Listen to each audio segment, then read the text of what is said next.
ഇന്ന് എന്തെന്ന് അറിയുന്നില്ല, ഭയങ്കര ഒരു ബേജാറ് പോലെ. ഒരു പണിയെടുക്കാനും മൂടില്ല, മനസ്സിനൊരു പിരിമുറുക്കം തോന്നില്ലേ, അങ്ങനെ. അപ്പോൾ ഞാൻ വിചാരിച്ച് പുറത്തെല്ലാം ഇറങ്ങിയിട്ട് കുറച്ച് നടന്നിട്ടെല്ലാം വരാം. അങ്ങനെ പുറത്തേക്ക് ഇറങ്ങുമ്പോൾ ഭയങ്കര ചൂട് പുറത്ത്. അങ്ങനെ നേരെ ഞാൻ മുമ്പ് പണിയെടുത്തോണ്ട് ഞാൻ ഹോട്ടലിലേക്ക് പോയിട്ട് എൻ്റെ ചങ്ങായിനെ കാണാമെന്ന് വിചാരിച്ച്. ഇതാണ് ജാബിർ. ചങ്ങായി ചെല്ലെങ്കിൽ എൻ്റെ കരളിൻ്റെ കഷ്ണം അങ്ങനെ പറയാം. കാരണം എൻ്റെ സുഖത്തിലും കഷ്ടത്തിലും എൻ്റെ കൂടെ നിന്നാണ്.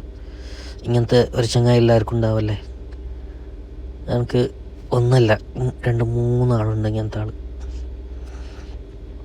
നമുക്ക് ഫിനാൻഷ്യലി ആയെങ്കിലും മെൻ്റലി ആയെങ്കിലും എല്ലാത്തിനും സപ്പോർട്ടാക്കുന്ന ആൾ, നമ്മളെ കേട്ടിരിക്കുന്ന ആൾ. അങ്ങനെ ഓനുമായിട്ട് കുറേ സംസാരിച്ചിട്ടിരുന്ന് ചായ എല്ലാം കുടിച്ച്